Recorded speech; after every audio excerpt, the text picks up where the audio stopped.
නමෝ බුද්ධාය. ඒ භාග්‍යවත් අරහත් සම්මා සම්බුදුරජාණන් වහන්සේට අපගේ নমස්කාරය වේවා.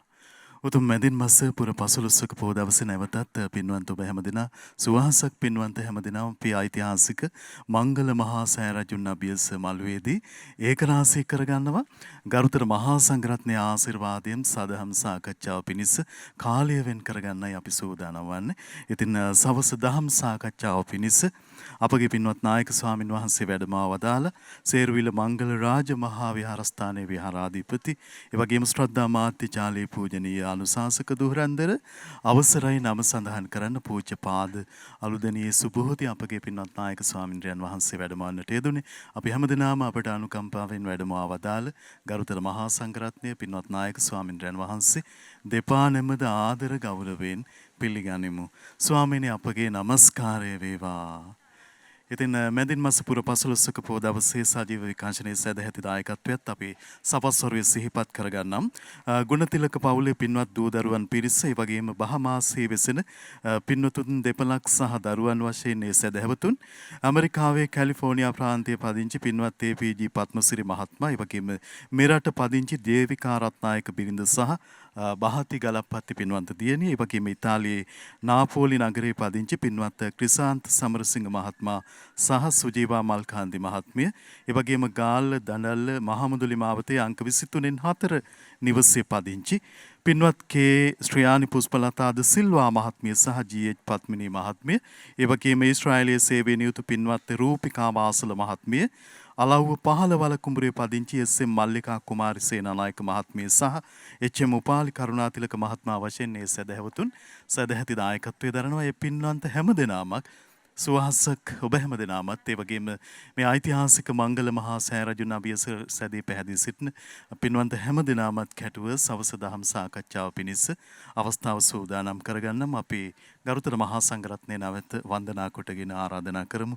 ස්වාමීන් අනුකම්පාවෙන් මේ උතුම් පොහොය දවසේ දහම් සාකච්ඡා මෙතෙන් සිට ආරම්භ කරනසේක්වා. අවසරයි ස්වාමීනි.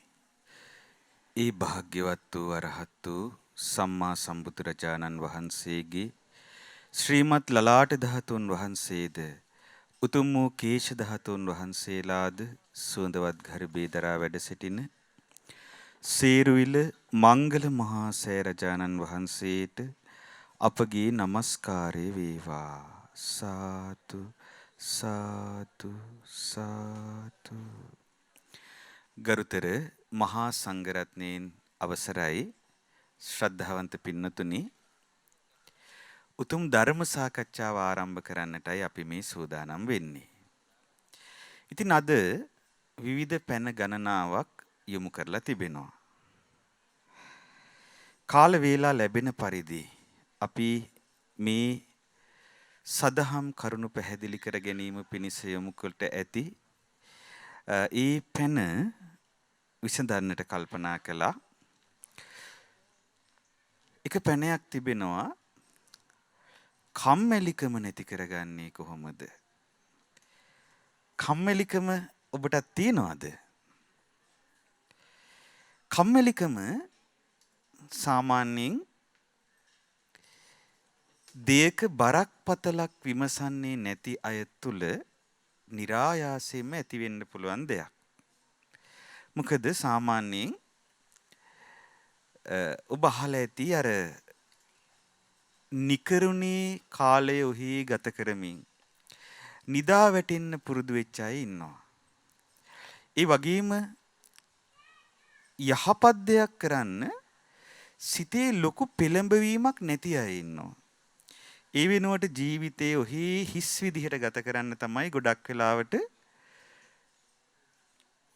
හිතේ වැඩි ඉඩක් යන්නේ.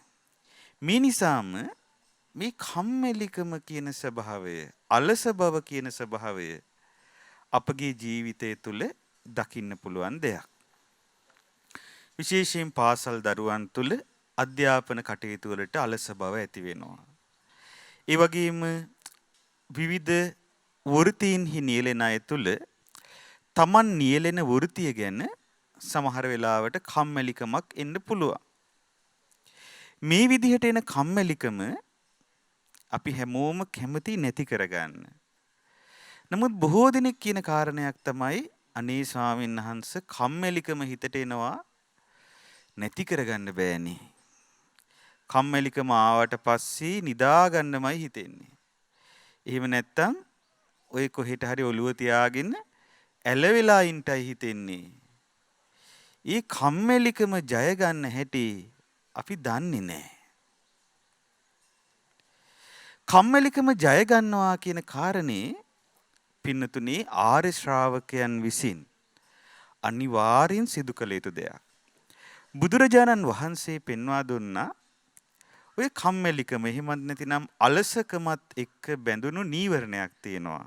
මොකක්ද ඒකට කියන්නේ? තීන මිද්දය කියලා කියනවා.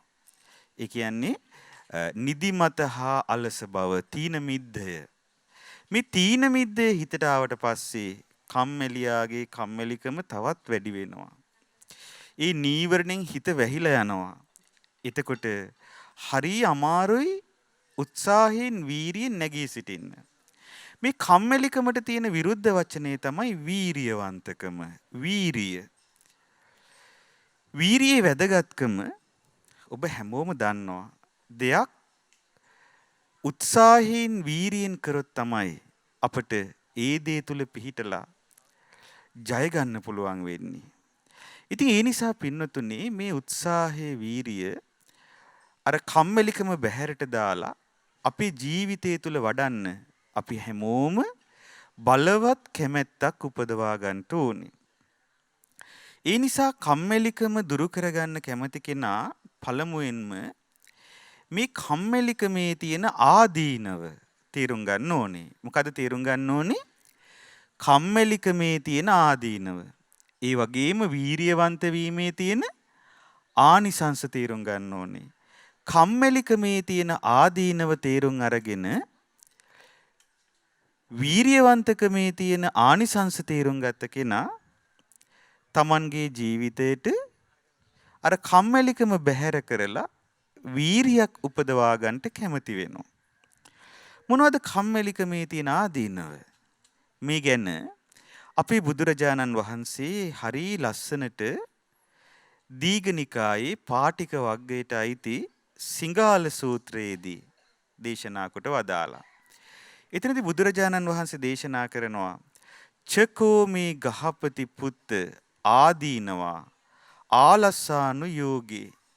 ගෘහපති පුත්‍රය ඔය කම්මැලිකමේ හිමත් නැතිනම් අලස බව තුල වාසය කිරීමේ ආදීනව 6ක් තියෙනවා. ආදීනව කීයක් තියෙනවද? 6ක්. ඔබ බලන්න ඔබේ ජීවිතයේ ඔබ මේවා අත්දැකලා තියෙනවද කියලා මේ ආදීනව 6. පළවෙනි එක තමයි අති සීතන්ති කම්මං කරෝති. මොකද්ද වෙන්නේ? දැන් ගොඩාක් සීතයි කියලා වැඩ කරන්නේ නැහැ. දැන් කම්මැලිකම ආවට පස්සේ මොකද කරන්නේ? දැන් නම් හරි සීතයි. දැන් ඔය දෙසැම්බර් කාලේටම සීතල උදේට එනවනේ. එතකොට ඔන්න උදේ නැගිටින්න යද්දී දැන් කුඹරට යන්න තියෙනවා. තව ගෙදර උයන්න තියෙනවා, වැඩ තියෙනවා. ඒත් එක්කම ඇඟට මොකද දැනෙන්නේ? සීතලත් දැනෙනවා. කම්මැලියාට මොකද වෙන්නේ එතකොට? කම්මැලියා කියනවා අති සීතන්ති කම්මං කරෝති. අනේ ගොඩාක් සීතලයි දැන් මට නම් බෑ කියලා අර කරන්න තියෙන වැඩේ මොකද කරන්නේ? කරන්නේ නැහැ. එතකොට ගෙදරට නිකන් කෑම එනවද? නෑ නේද? මහන්සි වෙලා වැඩ කරොත් තමයි මුදල් උපයාගෙන යම් කිසි දෙයක් හොයාගන්න පුළුවන් වෙන්නේ. ඉතින් ඒක බැරි වෙනවා. ඊට පස්සේ බුදුරජාණන් වහන්සේ වදාලා දෙවෙනි ආදීනවේ බලන්න මේක ඔබේ ජීවිතේ තියනවාද කියලා. අති උන්හන්ති කම්මං කරෝති. අද නම් ගොඩාක් රස්නේ කියලා වැඩ කල් දානවා. දැන් ඔන්න දවල් වෙද්දි හොඳට අවුව පෑවුවට පස්සේ ගොඩාක් රස්නේ එනවා. එතකොට දැන් පාඩම් කරන ළමයි එහෙම දැන් නම් බෑ රස්නේ මම පොඩ්ඩක් ඇලවෙනවා කියලා ඔන්න පොතත් පැත්තකට තියලා ඇලවෙනවා. ඇලට මොකද වෙන්නේ? ඇල ගඟ වෙනවා. ගඟ ඔය කියන්නේ ඉතින් මොකද වෙන්නේ? මුහුද වෙනවා. මුහුදට මොකද වෙන්නේ? මුහුදුනා කියන්නේ ඉතින් වැඩේ හරි නේද? ඊට පස්සේ ගොරෝ හොඳටම නිදි. එතකොට පින්නතුනි දැන් බලන්න දැන් ගොඩාක් සීතලයි කියලා වැඩ කල් දැම්මා. ඊළඟට ගොඩාක් උෂ්ණයි කියලා වැඩ කල් දානවා. දැන් පාඩම් කරන ළමයි නම් පාඩම් කරන එක කල් දානවා. ඊට පස්සේ කුඹුරක් කරන කෙනෙක් නම් තමන්ගේ කුඹුරට යන එක කල් දානවා. දෙන්නම් බෑ අනේ හරි රස්නේ. එතකොට තමන්ගේ වැඩ කල් දාන්න හේතු හොයනවා කම්මැලියා. ඒක කම්මැලිකමේ තියෙන මහා ආදීනවයක්. එතකොට බුදුරජාණන් වහන්සේ පෙන්වලා දුන්නා තුන්වෙනි එක. අතිසායන්ති කම්මං කරෝති. ඔන්න එයා අර එහෙම නිදාගෙන හැරියට පස්සේ මොකද කරන්නේ? අතිසායන්ති කම්මං කරෝති. දැන් නම් හොඳටම හවස් වෙලා කියලාත් වැඩ කල් දානවලු. එහෙම කරනවද? ඒතර දැන් නම් හවස වැඩි. දැන් නම් හොඳටම හවස් වෙලා කියලා මොකද කරන්නේ? වැඩ කල් දානවා.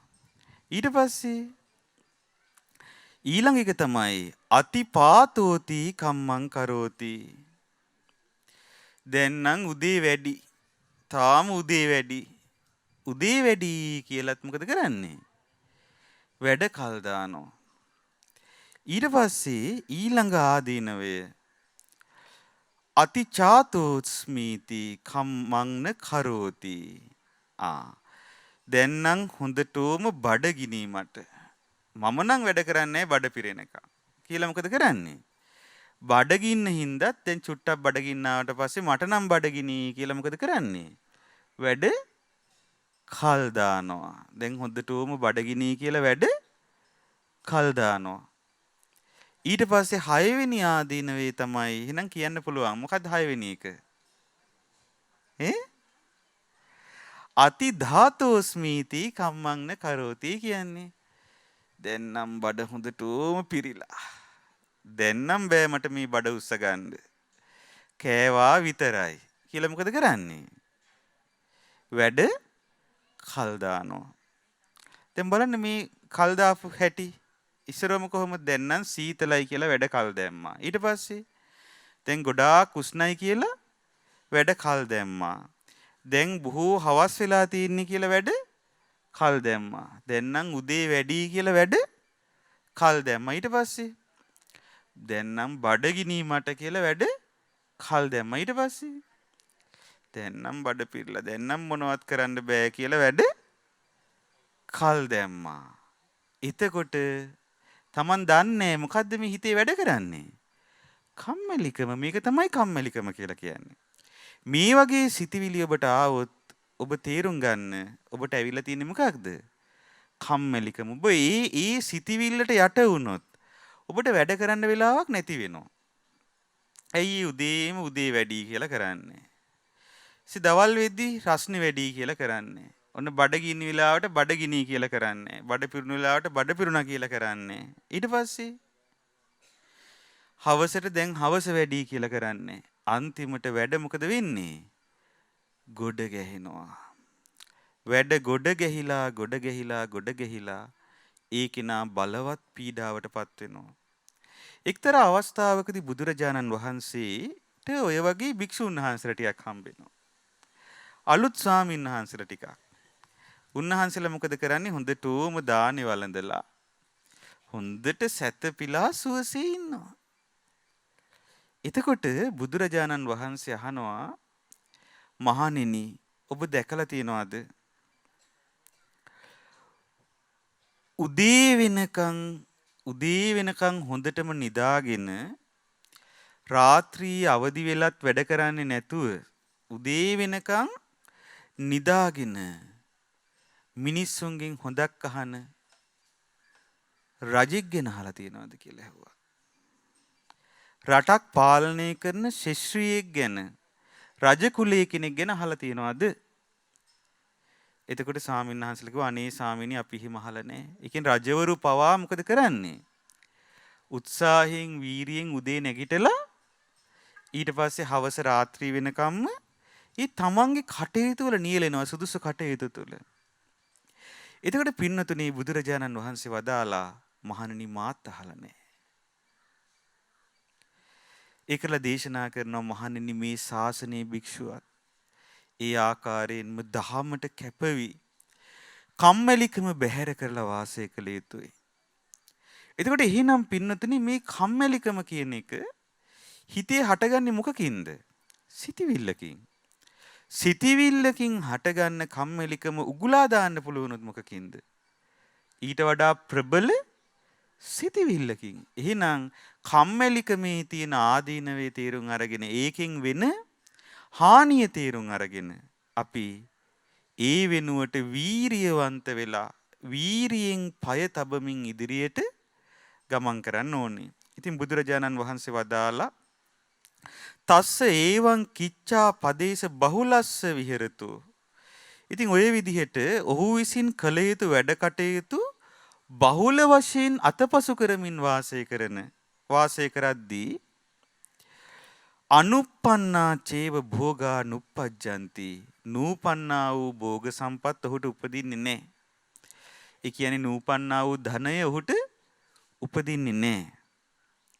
ඒ වගේම uppannāca භෝගා පරික්ඛයන් ගච්ඡanti. දැනට ඉපදිලා තියෙන භෝග සම්පතුත් විනාශ වෙනවා. ඒ විනාශ වෙන්නේ. එදිනෙදා පාවිච්චි කර ඒවා දැන් සල්ලි තිබ්බා කියමුකෝ. ඊතර තියෙන සල්ලි මොකද වෙන්නේ? එදිනෙදා බඩු ගන්න ඒවට නාස්ති වෙනවා, විනාශ වෙනවා, වැය වෙනවා. ඊතර අලුතින් උපයන්නෙත් නැහැ. එතකොට මොකද වෙන්නේ? බුදුරජාණන් වහන්සේ වදාලා යා බොහෝම දුකසේ වාසය කරනවා. ඒ නිසා මේ ආදීනව 6 දැනගෙන මේ බඳු සිටිවිලි එද්දී අපි ඒ සිටිවිලි බැහැර කරන්න ඕනේ පින්නතුනි. ඒක මේ අම්මලා තාත්තලා විතරක් නෙවෙයි දරුවොත් එහෙමයි. තමන්ගේ හිතට කම්මැලිකම එද්දී ඒ කම්මැලිකමේ තියෙන හානිය දැනගෙන බැහැර කරන්න ඕනේ. හොඳම විදිහ තමයි මෙන්න මේ දැන් කියලා දුන්න විදිහේ සිටිවිලි එනවා නම් මොකද්ද වෙලා තියෙන්නේ? හිතේ තියෙන්නේ මොකක්ද? දැඩි අලසකමක්. එතකොට ඔය ගොඩාක් වටිනවා පින්නතුනි තමන්ට තියෙන වගකීම ගැන සිහි කරන්න පුළුවන් නම්. දැන් අපි හිතමු දැන් ඔන්න අම්මා කෙනෙකුට තාත්තා කෙනෙකුට කම්මැලිකම ඉද්දී. ඒ අම්මා තාත්තා තමන්ගේ වගකීම ගැන හිතුවොත් ඒ කියන්නේ ළමයි ගැන කල්පනා කරොත්. මම මෙහිම කම්මැලිකමට හිටියොත් මගේ ළමයින්ට කණ්ඩ නැති වෙයි. ඊට පස්සේ ගෙයක් ගාන ගිහිල්ලා ඉල්ලන්න වෙයි. ඒ මට්ටමට මං මගේ දරුවන්ට පත් වෙන්න ඉඩ දෙන්නේ නෑ කියලා කල්පනා කරොත් පින්නතුනේ මොකද වෙන්නේ? ඔන්න පුළුවන්කම තියනවා ඒ කෙනාට හිතට වීරිය ගන්න නිමිත්තක් ගත්තා. එහෙනම් වීරිය ආරම්භ කරන්න අපට කුමක් හෝ නිමිත්තක් උපදවා ගන්න පුළුවන් නම් ඒක හරිය වටිනවා. දැන් එක ස්වාමීන් වහන්සේ නමක් හිටියා මේ ලංකාවේ හිටපු ස්වාමීන් වහන්සේ නමක්. උන්වහන්සේ බොහෝ කොට හිත ධර්මයට ගන්න හැදුවාට ධර්මයට ගන්න බැරි වුණා.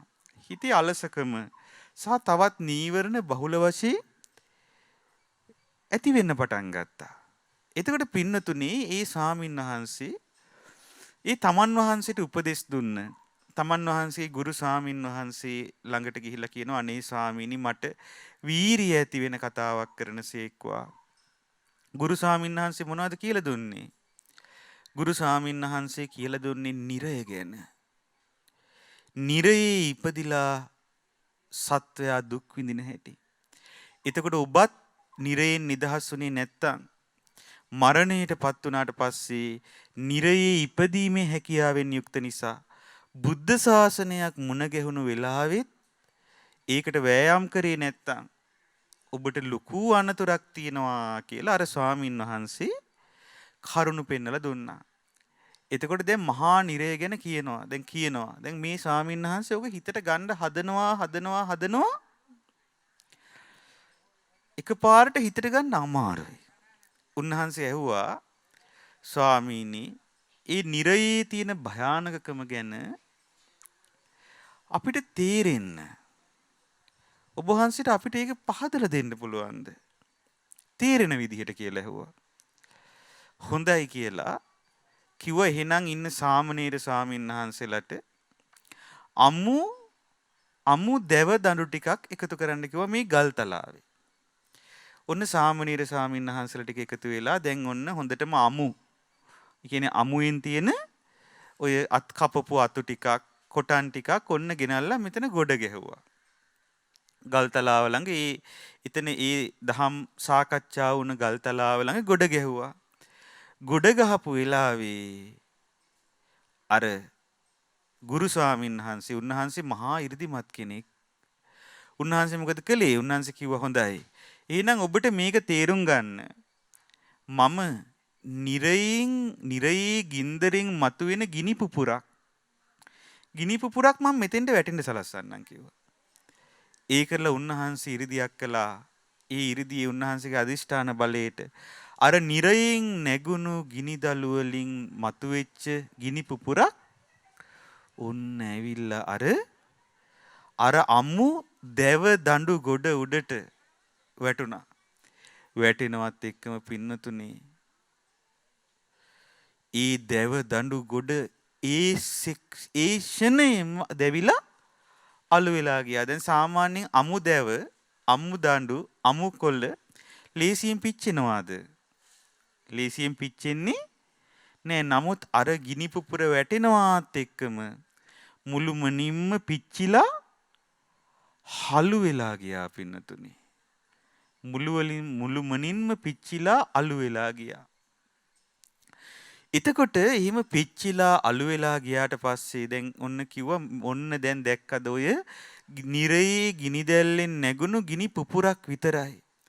එතකොට නිරයේ කොතරම්නම් මුනුසුමක් ඇද්ද? අන්න හිතට අදිෂ්ඨානය ගත්තා. ඒක තමයි නිමිත්ත විදිහට ගත්තේ. අර ස්වාමීන් වහන්සේ එදා ඉඳලා වෑයම් කළා.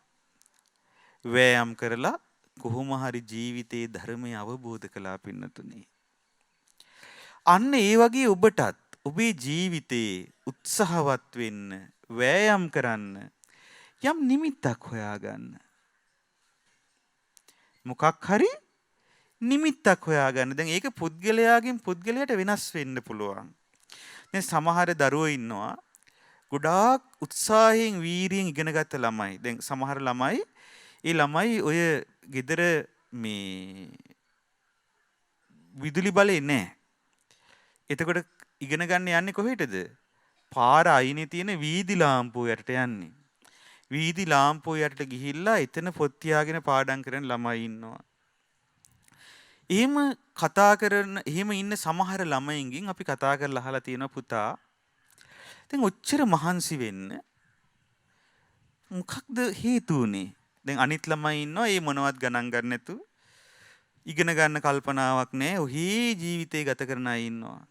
එතකොට ඒ වෙලාවට සමහර ළමයි අපිට කියලා තියෙනවා අනේ ස්වාමින්වහන්සේ මට මගේ අම්මා ගැන සිහි කරනවා.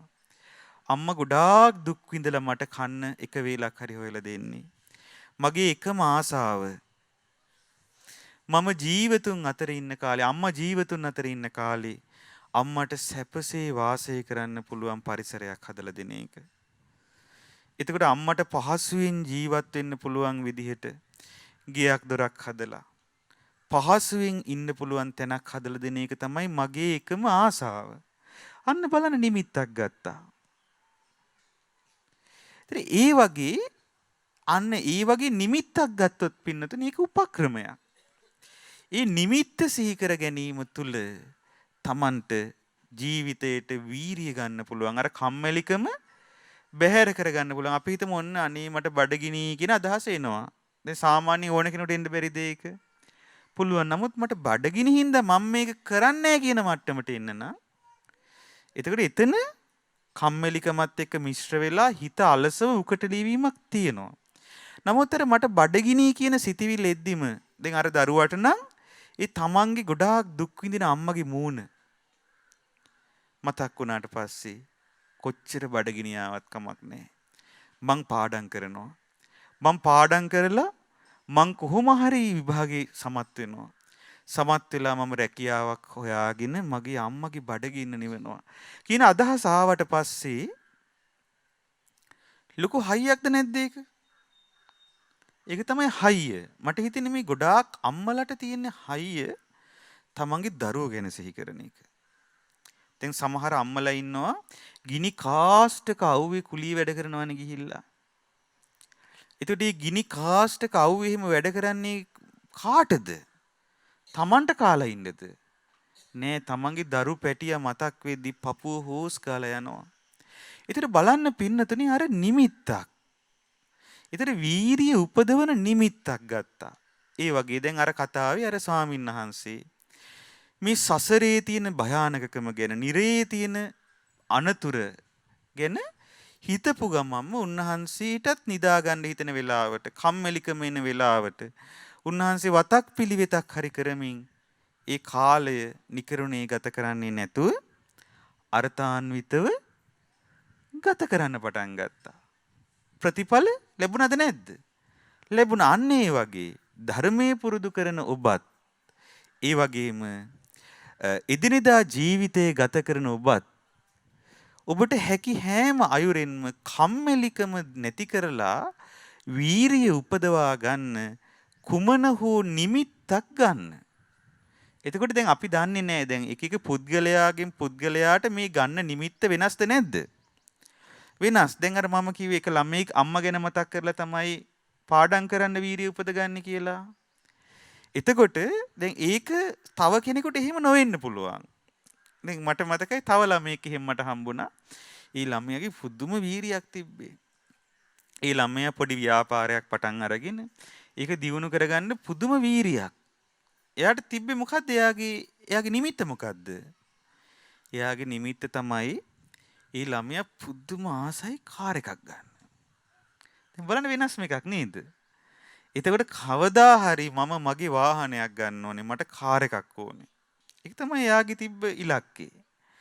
එතකොට එයා ඒකට තමයි දැන් අහන වෙලාවේදී සාංශ මට මේකට තමයි මම වැඩ කරන්නේ. මේ ළඟදී මට පණිවිඩයක් එවලා තිබුණා මේ ස්වාමින්වහන්සේ මෙන්න මං කාර් එක ගත්තා කියලා ෆොටෝ වගේක් එවලා තිබ්බා. ඉතින් මටත් සතුටු හිතුණා ඒ ළමයා වීරියෙන් කරපු දෙයක ප්‍රතිඵලයක් එයා විඳිනවනේ.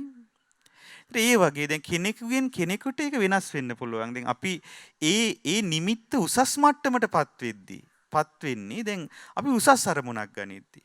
දැන් කාර් එකක් ගන්නවා එකක් සාමාන්‍යයෙන් පොඩි එකක් නේ, පල්ලෙහා තියෙන එකක් නේ. එතකොට නමුත් එතනින් එහාට උසස් අරමුණක් ගන්න පුළුවන් අපිට. දැන් අපි හිතමු අපි ඊළඟ ජීවිතේ අපි සුගති රැකවරණය ලබනවා කියන අරමුණ ගන්න පුළුවන් කෙනෙකුට. මම නිරයේ නූපදින කෙනෙක් වෙනවා. තිරිසන් ලෝකේ, පෙරේත ලෝකේ නූපදින කෙනෙක් වෙනවා කියලා අරමුණක් ගන්න පුළුවන්. ඒතර ඒකට අදාළ Tamanට ගැළපෙන, Tamanට දැනුණු නිමිත්තක් අරගන්න පුළුවන්. එතකොට එහිම Tamanට දැනුණු නිමිත්තක් අරගෙන ඒ Tamanට දැනුණු නිමිත්ත මුල් කරගෙන හිතට වීරිය උපදවා ගන්න පුළුවන්කම තියෙනවා. අන්න ඒ විදිහට කම්මැලිකම නැති කරන්න තියෙන උපක්‍රමයක් තමයි විරියාරම්භය පිණිස හේතු වෙන නිමිත්තක් නිතර මෙනෙහි කිරීමට පිහිටවා ගැනීම. ඒක පුද්ගලයාගෙන් පුද්ගලයාට වෙනස්. ඒ පුද්ගලයාගෙන් පුද්ගලයා තමන්ගේ හිතට ඒකට ගන්න අරමුණ වෙනස් වෙනවා. අරමුණ අනුව වෙනස් වෙනවා. තමන්ගේ අදිෂ්ඨානය අනුව වෙනස් වෙනවා. ඉතින් ඒ නිසා තමන්ගේ තියෙන අදිෂ්ඨානයට ගැලපෙන විදිහේ ඒ විරියාරම්භය පිණිස හේතු වෙන නිමිත්තක් මතු කර ගන්න. තේරුණා නේද? ඔව්. දැන් ඒ වගේ ඉන්දියාවේ එක මිනිහෙක් හිටියා. ඒ මිනිහයාගේ ළමයා හදිසියේ රෝගාතුර වෙලා ප්‍රතිකාර කරන්න රෝහලට ගෙනියන්න ප්‍රමාද වීම නිසා මරණයටපත් වුණා. ඉතින් එතකොට ඒ මිනිහයාට ඒ වෙලාවේ හරි දුකක් ඇති වුණා. හැබැයි එයා බුද්ධිමත්. එයාට වෙනස් විදියට හිතපු කෙනෙක්. එයා හිතුවා අපේ ගමේ රෝහලක් නැති වුණ නිසා තමයි මගේ ළමයා මැරුණේ. ඒ නිසා මම අපේ ගමට රෝහලක් හදනවා. අවුරුදු 30ක් විතර පින්නතුනේ දොඩම් විකුණලා පේමන්ට් එකේ පදික වේදිකාවේ දොඩම් විකුණලා මුදල් එකතු කළේ. මොකටද? රෝහලක් හදන්න. අන්තිමට ඔහුගේ ඒ දේ යථාර්ථයක් බවට පත් කරගන්න පුළුවන් වුණාද? එක එක්කෙනාට එන නිමිති මේ මම කියන්නේ කම්මැලිකම නැති කරන්න. මිනිස් හිතක මෙතරම්ම ධෛර්යයක් තියෙනද? රෝහලක් හදන්න පුළුවන් ශක්තිය ඒ හිතේ තිබුණාද? අපේ නායක ස්වාමීන් වහන්සේ අපි තව විදිහකට කල්පනා කරොත් අපි අභියස විරාජමාන වන මහසෑ රජුන් ගොඩනැගීම පිණිස අපේ පින්වත් දඹගස්සාරේ සුමේධංකරාභිදාන නායක මාහිම්පාණන් වහන්සේ එවැනි සත්පුරුෂ උතුමන්ගේ ඒ චරිතාපදාන පිළිබඳව අපි සමීපවීම විමසීම අවසරයි ස්වාමීන්. ඔව් ඒක හරි වැදගත්. දැන් මෙතුමා මතු කරපු කාරණේ බොහොම වැදගත් එකක්. ඒ නිසා තමයි අර බොහෝ කොට අපි ඉබඳු වීරියවන්ත පුරුෂයන්ගේ ජීවන ප්‍රවෘත්ති ගැන දැනගන්නේ. දැන් ගොඩාක් ඔය චරිතාපදාන ගැන අධ්‍යයනය කිරීමේ වැදගත්කම ඒකයි. අපිට එතකොට ඒ වයින් ගොඩාක් ආදර්ශයට ගන්න පුළුවන් දේ ඉගෙන ගන්න පුළුවන්. දැන් මේ උතුම් සේරවිල මංගල මහා සෑරජුන් ගොඩනැගු ඒ අපගේ අති ගෞරවාර්හ දඹගස්සාරේ සුමේධංකරාභිදාන ඒ අපගේ ආදි ගුරු දේවයන් වහන්සේ මේ නටබුන් වෙලා තියෙන සෑරජුන් ගොඩනගලා මෙතන කිරි බැබලෙන සෑයක් දකින්න කොතරම් නම් සිහින මැව්වද? උන්වහන්සේ මේ ස්ථානේ ගොඩනගන්න දරපු වෙහෙස අපිට වචනෙන් කියා නිම කළ නොහැකි පින්නතුනි. උන්වහන්සේ එක්තරා අවස්ථාවකදී මම උන්වහන්සේගේ සටහන් කියෙව්වා. උන්වහන්සේ ලියලා තිබුණා මේ මෙතන උන්වහන්සේ උත්සාහ කරලා තියෙනවා පොල් ගස් හිටවන්න. ඒ පොල් නෑනේ. දැන් පොල් ගෙඩි නැති නිසා පොල් ගස් වගේක් හිටවන්න. හැබැයි හිටවන ගහ මැරෙනවා. ඇයි මැරෙන්නේ? තියෙන අධික රස්නෙට. දැන් වතුර දාන්න විදිහකුත් නෑ. දැන් අද කාලේ වගේ මෝටර් විදුලිය මොනවත් නෑ. උන්වහන්සේ මොකද කරන්නේ? මේ කපාගත්ත ලිඳක් තිබුණා. මේ ලිඳෙන් වතුර අරගෙන හවසට උන්වහන්සේ දැන් මහන්සියලා ඉඳලා පෑන් පහසු වෙන්නේ හවසට. ඒ කියන්නේ නාගන්නේ හවසට. වතුර බාල්දියක් අරගෙන එක පොල් පැලයක් ළඟට යනවා. ගිහිල්ලා උන්වහන්සේ නාගන්නේ එතනින්. ඒ කියන්නේ වතුර බාල්දිය ඇඟට දාගන්නේ අර පොල් පැලේ ළඟ ඉඳලා. ආයෙ ලිඳ ළඟට ගිහිල්ලා තව වතුර බාල්දියක් අරගෙන එනවා. අනිත් පොල් පැලේ ළඟට යනවා. ඒකල තමයි ඊළඟ වතුර බාල්දිය දාගන්නේ. එහිම ගොඩ නැගුණේ මේ ස්ථාන. එතකොට පින්නතුනේ මේ බඳු වීරියවන්ත සත්පුරුෂයන්ගේ ජීවිත ප්‍රවෘත්ති ගැන අපි කතා කරද්දී අපේ හිතෙත් નિરાයාසයෙන්ම වීරිය උපදිනවද නැද්ද? උපදිනවා. විශේෂයෙන්ම ධර්මාවබෝධයට කැමති කෙනා රහතන් වහන්සේලාගේ ජීවන ප්‍රවෘත්ති ගැන නිතර සිහි කළොත් ඒකට වීරිය උපදවන්න ලොකු හේතුවක්. ඒකට අර රහතන් වහන්සේලාගේ ඒ චරිතාපදාන විශේෂයෙන්ම තේරී ගාථා වගේ දේවල් නිතර පරිශීලනය කරනවා නම් ධර්මය අවබෝධ කරගන්න කැමති කෙනා තුළ බලවත් වීරියක් ඒ මුල් කරගෙනම උපද ගන්න පුළුවන්කම තියෙනවා. එහෙමයි. ඉතින් එහෙමනම් දැන් මං හිතන්නේ අපි කම්මැලිකම ගැන ගොඩාක් කතා කළා. මේක මං හිතන්නේ හරි වැදගත් වේවි ඔබට. මොකද හැම කෙනා තුළම අඩු වැඩි වශයෙන් කම්මැලිකම තියෙන නිසා. ඊට පස්සේ කෙනෙක් අහනවා ස්වාමින් වහන්සේ සියල්ලම සැකසී තිබෙන්නේ කර්මය අනුවද කියලා. ඔක්කොම සැකසීලා තියෙන කර්මය අනුවද? එහෙම ධර්මයක් බුදුරජාණන් වහන්සේගේ ධර්මයේ තුල තියනවාද? නෑ. බුදුරජාණන් වහන්සේ සියල්ල සිදුවෙන්නේ කර්මය අනුව කියලා දේශනා කළා නෑ. දැන් අපේ ජීවිතයට බලපාන න්‍යාම ධර්ම පහක් තියෙනවා. එකකින් එක න්‍යාමයක් තමයි කර්ම න්‍යාමය. නමුත් කර්ම න්‍යාමයෙන් පරිබාහිර වූ තවත් න්‍යාම ධර්මයන් තියෙනවා. ඒත් කර්මය කියන්නේ එක ප්‍රබල දෙයක්. හැබැයි කර්මය අපේ ජීවිතේ ගොඩාක් දේවල් වලට බලපානවා. දැන් උදාහරණයක් විදිහට විශේෂයෙන්ම අපි උපදින තැන තීරණය වෙන්නේ මොකෙන්ද? කර්මානුරූපව. අපේ රූපය තීරණය වෙන්නේ මොකට අනුවද? කෙනෙක් ලස්සනට උපදින්නත් කෙනෙක් විරූපීව උපදින්නත් හේතු වෙන්නේ මොකක්ද? කර්මය. එතකොට ඊට පස්සේ කෙනෙක් දුප්පත්ව උපදින්නත් පොහොසත්ව උපදින්නත් හේතු වෙන්නේ මොකක්ද? කර්මය. හැබැයි ඒ කර්මයේ මැඩගෙන කෙනෙක්ට පොහොසත් වෙන්න උත්සාහයෙන් වීරියෙන් බැරිද?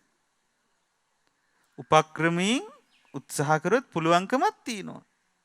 ඉතින් බුදුරජාණන් වහන්සේ හැමදේම කර්මය අනුව වෙනවා කියලා දේශනා කළා නෑ. දැන් එක අවස්ථාවකදී එක ලස්සන දේශනාවක් තියෙනවා. ඒකෙදි බුදුරජාණන් වහන්සේ දේශනා කරනවා මහණෙනි හැමදේම කර්මයට අනුව වෙන්නේ කියන අදහස මම ප්‍රතික්ෂේප කරනවා. ඒක හරියට මේ වගේ එකක් කියනවා. හැමදේම දෙවියන් වහන්සේ විසින් මැව්වා කියන වගේ එකක්. දෙවියන් වහන්සේ කැමැත්ත මතයි ඔක්කොම වෙන්නේ වගේ එකක් තමයි හැම දෙයක්ම වෙන්නේ මොකට අනුව කියලා කිව්වොත්ද? කර්මයට අනුව කියලා කිව්වොත්. බුදුරජාණන් වහන්සේ ඒකෙදි පෙන්වලා දෙනවා මේ ඉස්සර නිම්මාන වාදය කියලා මතවාදයක් තියෙනවා. ඒ කියන්නේ ඊශ්වරයෙක් එහෙමත් නැතිනම් දෙවි කෙනෙක් විසින් මේ සියල්ල නිර්මාණය කළා. හැමදේම වෙන්නේ දෙවියන්ගේ කැමැත්තට කියලා හිතුවොත් බුදුරජාණන් වහන්සේ වදාලා එතකොට කෙනෙක් සොරකම් කරොත් ඔහු කියාවි මට කරන්න දෙයක් නැහැ මං සොරකම් කරේ කාගේ කැමැත්තටද? ඇයි ඔක්කොම වෙන්නේ කාගේ කැමැත්තටද? දෙවියන්ගේ කැමැත්තට. එතන මං හොරකම් කරේ කාගේ කැමැත්තටද? දෙවියන් වහන්සේ කැමැත්තට. එතකොට ඔන්න කෙනෙක් වැරදි කාම සේවනය කරන තවත් මිනිස්සෙක්ගේ ගෙදරකට ගිහිල්ලා වැරදි විදියට හැසිරෙනවා. එතකොට එයා අහු වෙනවා. අහු වුණාට පස්සේ එයාට කියන්න තියෙන්නේ මොකද්ද? මේක මගේ කැමැත්ත නෙවෙයි. කාගේ කැමැත්තද? දෙවියන්ගේ කැමැත්ත. ඒ හැමදේම වෙන්නේ කාගේ කැමැත්තටද? දෙවියන් කැමැත්තට නේ. එතකොට එයාට උත්සාහයෙන් වීරියෙන් කරන්න දෙයක් තියෙනවද? නෑ. බුදුරජාණන් වහන්සේ වදාලා ඒ විදිහමයි. සියල්ල කර්මය මගින් වෙනවා කියන එක මම ප්‍රතික්ෂේප කරනවා. හැමදේම කර්මයෙන් වෙන්නේ කිව්වොත් කෙනෙක් වැරදි කාම සේවනයක් කරලත් කියයි අනේ මට කරන්න දෙයක් නෑ. මම අල්ලපු ගෙදරට පැන්නේ මොකක් හින්දාද? කර්මී හින්දා.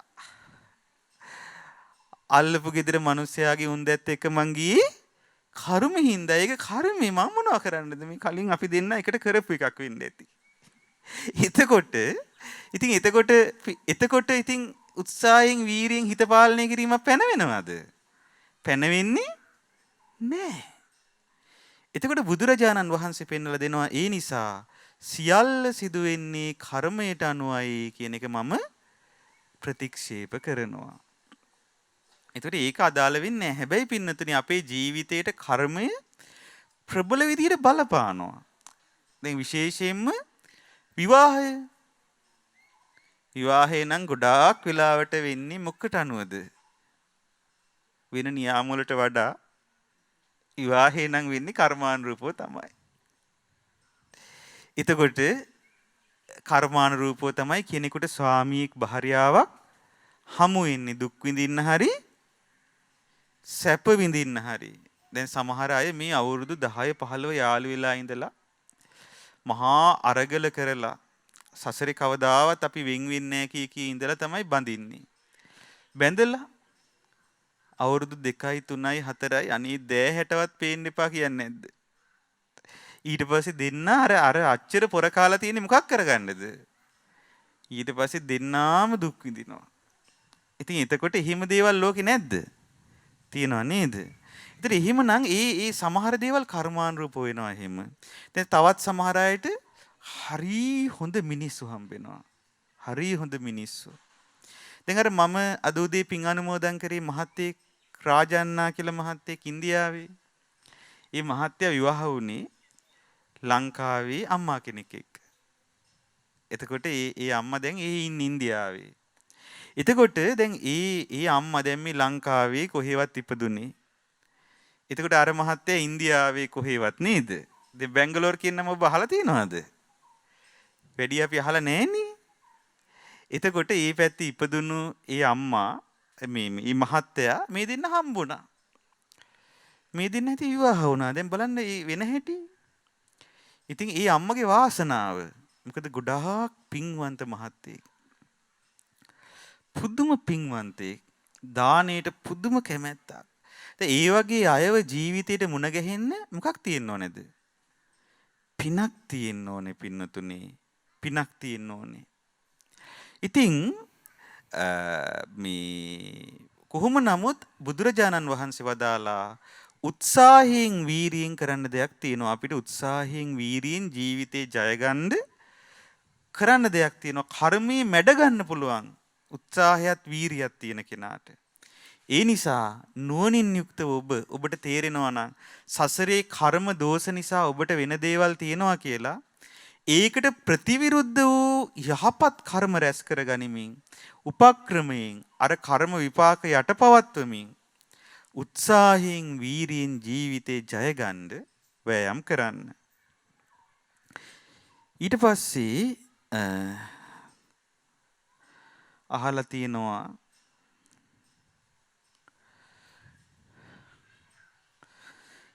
ස්වාමින්වහන්සේ මේ කාලවකවානුව තුල මුදල් අර පිරිමැස්මින් භාවිතා කරන්නේ කොහොමද කියලා.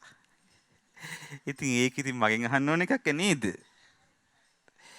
ඒක ඉතින් අපි කවුරුත් කල්පනා කරලා කරන්න ඕනේ දෙයක්. දැන් මේ ලෝකෙම ගොඩාක් අනතුරකනේ තියෙන්නේ. දැන් මේක ලෝකෙටම බලපාන පොදු ප්‍රශ්නයකට තමයි අපි දැන් මේ මූණ දෙමින් ඉන්නේ. අර යුක්‍රේන් කියලා රටක් ගැන අහලා තියෙනවද? රුසියාවට එහා පැත්තේ තියෙන්නේ. ඒ රුසියාවයි යුක්‍රේනයයි දැන් මේ දවස්වල යුද්ධ ගිනි ඇවිලිලා රුසියාවෙන් යුක්‍රේනය ආක්‍රමණය කරන්න හදනවා. එතකොට ඒත් එක්කම ඒකට ලෝකේ බලවත් රටවල් සියල්ල දැන් දන්වැලක පුරුක් වගේ දෙපැත්තෙන් ඈඳි යනවා. එතකොට ඒත් එක්කම ලෝකෙට විශාල අර්බුදකාරී තත්වයක් ඇති වෙමින් තියෙන්නේ. ලෝකෙම ආර්ථිකයට ඒක බලපතර ලෙස බලපානවා. මොකද දැන් ওই බොර තෙල් දැන් මේ දවස්වල තෙල් නැහෙනේ හරියට අපිට නේද? ওই බොර තෙල් ලෝකයට සපයන ওই ඉන්ධන සපයන ස්වභාවික වායු සපයන ප්‍රධාන රටක් තමයි රුසියාව. රුසියාවත් එක්ක තියෙන සම්බන්ධකම් නවත්තපු ගමන්ම රුසියාව අරව දුන්නේ නැත්තම් ඒතර ලෝකේ තියෙන අර තෙල් ප්‍රමාණය අඩු වෙනවද නැද්ද? ඒතර සැපයුම අඩු වෙනවා. සැපයුම අඩු වුණාට පස්සේ මොකද වෙන්නේ?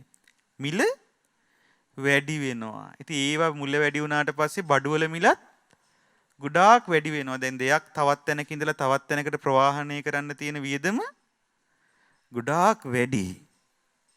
එතකොට අපිට ලබා ගන්න තියෙන සේවා භාණ්ඩ ඒ වගේ මිල වැඩි. එතකොට ඒ නිසා පින්නතුනි පුළුවන් තරම් අර පිරිමැස්ම පුරුදු කරන්න. පුළුවන් තරම් ජීවිතේ අර පිරිමැස්ම ප්‍රගුණ කරමින් පුළුවන් තරම් ජීවිතේ උත්සාහ කරන්න පින්නතුනි මේ කාලේ ස්වභාවය තීරුම් අරගෙන ඒකට අනුව ජීවන රටාව ඇති කරගන්න. දැන් මේ පළාත්වල නම් පුළුවන් තරම් ගෙදර වවා ගන්න. දැන් සමහර අම්මලා ඉන්නවා ඒ කුස්සිය ළඟ පිටිපස්සේ මේ පිළිකන්නේ හොඳට වගා කරගත්ත අය ඉන්නවා. දැන් ওই ගොටුකොළ ටිකක් මුකුණු වෙන්න ටිකක් ඊට පස්සේ වට්ටක්ක වැලක් ඊට පස්සේ තව දැන් ඔන්න කතුරු මුරුංග ගහක් ඔය වගේ අර කුස්සියෙන් විසි කරන වතුර ටිකම දාලා වවා ගත්ත අය ඉන්නවා. ඒක හරිය වැදගත්. පුළුවන් නම් හැම ගෙදරකම වවන්න ඕනේ ගහක් තියෙනවා. ඒ ගහේ නම මොකක්ද? ඔබට හිතෙන්නේ? කොස් ගහ. මොන ගහද? ඔව් කොස් ගහට අපේ පැරැන්නන් කියපු නම මොකක්ද? බත් ගහ කියලා කිව්වේ. හේතුව බත් නැති වුණත් කොස් කාලා ඉන්න පුළුවන්. ඔබ අහලා තියෙනවා දෙවන ලෝක යුද්ධ කාලේ. දෙවන ලෝක යුද්ධ කාලේ අපේ රටත් පැටලුණානේ. පළවෙනි ලෝක යුද්ධෙටත් පැටලුණා. ඇයි? අපි ඒ කාලේ බ්‍රිතාන්‍යයන්ගේ යටත් විදිතයක් නිසා. එතකොට පින්නතුනි මිනිස්සුන්ට කණ්ඩ බොණ්ඩ නැති වෙද්දී අපේ රටේ මිනිස්සු තමන් වගා කරගත්ත නිසා තමයි කුස පුරවගත්තේ. ඒකෙදි ගොඩාක් උපකාර වුණ එකක් තමයි කොස් ගහ. මට මතකයි එක මහත්තයෙක් මට කිව්වා සාමින්හන්ස අපේ ගෙදර කොස් ගහක් තිබ්බා. ඉතින් අපිට කණ්ඩ නැති වෙච්ච දවසට අපිව බඩගින්නේ තිබ්බේ නැත්තේ කොස් ගහ. ඇයි? කොස් ගෙඩියක් හරි කඩාගෙන හැමදාම ගෙඩි තිබ්බලු ඒකේ. කොස් ගෙඩියක් හරි කඩාගෙන එක එක විදිහට හදන්න පුළුවන් නේ කොස්. නිකන් තම්බල හරි කන්න පුළුවන් නේ. ඇට පුච්චල හරි කන්න පුළුවන්. ඉතින් ඒ නිසා පින්නතුනි පුළුවන් නම් හැම ගෙදරකම කොස් ගහක් අඩුම තරමේ එක කොස් ගහක් හරි පවා ගන්න. දැන් වෙන කඩෙන් කෑම කන්න අරගෙන පුරුදු වෙලා තියෙන නිසා මේ කොස් වල වටිනාකම තේරෙන්නේ නැහැ. ඒ නිසාම ඔය gedara උළුවස්සක් ඕන වෙච්ච වෙලාවට දොරපළුවක් ඕන වෙච්ච වෙලාවට කල්පනා කරන්නේ අර අවුරුදු ගාණක් හැදිච්ච කොස් ගහ මොනව කරන්නද? කපලා ඒකෙන් දොරපළුවක් හදාගන්න. ඒකෙන් උළුවස්සක් හදාගන්න. නමුත් පින්නතුනේ සාගතයක් ආවොත් කොස් ගහ හරියට ඉටු දෙවියෙක් වගේ. දැන් ඉස්සරහදී අපි හිතමු යුද්ධේ වැඩි වෙලා. දැන් ඔබ අහලා ඇතිනේ අර න්‍යෂ්ටික අවි වගේ දැන් ලෝකේ ඒ න්‍යෂ්ටික යුද්ධයකට වගේ ගියොත් එහෙම මහා විනාශයක් සිදු වෙන්න ඉඩ තියෙනවනේ. එහෙම මහා විනාශයන් සිදු වුණොත් අපිට ගෙදරින් එළියට බහින්න බැරි තත්ත්වයක් ආවොත් ඊට පස්සේ අර රටවල් අතර සිද්ධ වෙන භාණ්ඩ ප්‍රවාහනේ නැවතුනොත් එදාට අපේ වත්තේ වවාගත්ත ටික විතරයි අපිට ඉතුරු වෙන්නේ. ඉතින් ඒ නිසා පින්නතුනි මම නම් හිතන්නේ දැම්මම සූදානම් වෙන එක හොඳයි. කම්මැලි නැතුව ඉබඳු කාලයක් ගැන හිතලා වගා කරන්න. එතකොට ඔබට කොච්චර භාණ්ඩ මිල වැඩි වුණත් ඔබේ නිවසේ තියෙන ටිකකින් ඔබේ කුස පුරව ගන්න පුළුවන් මට්ටමක් හදාගන්න පුළුවන් වෙයි. ඉතින් තව කෙනෙක් අහලා තියෙනවා පින්වත් ස්වාමීන් වහන්සේ මා හවස බුදුන් වඳින විට බුදු පහන පුදන කාමරය තුල දෙවියන්ට වෙනම පහනක් පූජා කිරීම සුදුසුද කියලා. මෙහිමයි. මෙන්න මෙහිම දෙයක් පුරුදු වෙන්න. දැන් අපි හිතමු ඔබගේ ඉෂ්ට දේවතාවුන් වහන්සේ නමක් ඉන්නවා කියලා. දැන් සමහර විට සමහර අයට තේරෙනවා සමහර අයට සුමන සමන් දෙවියන්ගේ උදව් තියන අය ඉන්නවා. ওই නුවර පැත්තේ අය අලුත් නුවර දැඩිමුණ්ඩ දෙවියන්ගේ උදව් තියන අය ඉන්නවා. ඒ වගේ විවිධ දෙවිවරුන්ගේ උපකාර තියනවා කියලා දැනෙන අය ඉන්නවනේ. ඒ අය කැමති ඒ දෙවියන්ට පින් දෙන්න. එතකොට ඒකෙදි කරන්න ඕන දේ තමයි දෙවියන්ට පහනක් පත්තු කරන එක නෙවෙයි කරන්න ඕනේ. මොකද්ද කරන්න ඕනේ? ඒ දෙවියන්ගේ නාමයෙන් බුදුරජාණන් වහන්සේ දැන් බුදු පහන පත්තු කරන ළඟ කරන එකක් ගැන අහන්නේ. එතකොට ඒ බුදුන් වඳින තැනම ඒ දෙවියන්ගේ නාමයෙන් ඒ දෙවියන්ට සැප පිණිස පිං පිණිස මාගේ ශාස්ත්‍රුන් වහන්සේට මේ පහන පූජා වේවා කියලා පූජා කරන්නේ. දැන් අපි හිතමු අලුත් නුවර දැඩිමුණ්ඩ දිව්‍ය රාජෝත්තමයන් වහන්සේගේ නාමයෙන් මේ පහන බුදුරජාණන් වහන්සේට පූජා වේවා. දැන් මේ පළාතේ ඉන්න අය නම් කොහොමද කියන්නේ? මේ පළාතේ අය කියන්නේ සුමන නාගරාජයන් වහන්සේගේ නේද? මේ මංගල මහා සෑ රජුන් සුරකින්න සුමන නාරජුන්ගේ නාමයෙන් ඒ බුදුරජාණන් වහන්සේට පූජා වේවා මේ පහන කියලා පූජා කරන්න පුළුවන්ද බැරිද? පුළුවන්. පුළුවන්. දැන් මේ පළාතේ තියෙන අර මේ පළාතත් එක්ක බැඳිච්ච දේවල් පින්නතුනේ. දැන් මේ පළාතේ අතීතේ ඉඳලම ඉන්න ඔය ආදිවාසී ජනතාව ඉන්නවනේ. ඔබ බලන්න මෙතනින් එහාට නල්ලූර පැත්තේ දැන් දෙමළ භාෂාව කතා කරන්නේ අය. ඉතින් ඒ අය වඳින්නේ කාටද? ඒ අයගේ කෝවිල් වල ඉන්නේ නාග මාතා කියලා ඉන්නේ. ඒ කවුද? ධාතු වංශයේ විස්තර වෙන සමිද්දි සුමන නාරත්තුමාගේ මව් වූ ඉන්දනාග මානවිකාවට වඳින්නේ. ඒ අයට අර කාලයත් එක්ක ඒව අමතක වෙලා. එතකොට දැන් ඒ තමන්ට උපකාර තියනවා කියලා හිතන දෙවි කෙනෙකුට පින් දෙන්න කැමති අය ඒ බුදුරජාණන් වහන්සේට පහන දල්වන්නේ දෙවියන්ගේ නාමයෙන් පහන දල්වලා පින් දෙන්න. එතකොට හරි.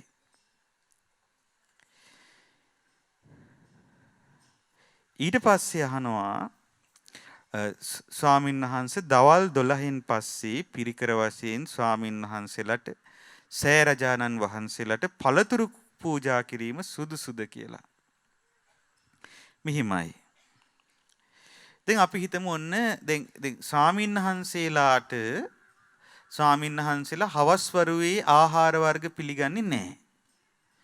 එතකොට හවස් වරුවේ ආහාර වර්ග පිළිගන්නේ නැහැ. ආහාර වර්ග පිළිගන්න එක සාමාන්‍යයෙන් අර ඇවතක් තියෙනවා.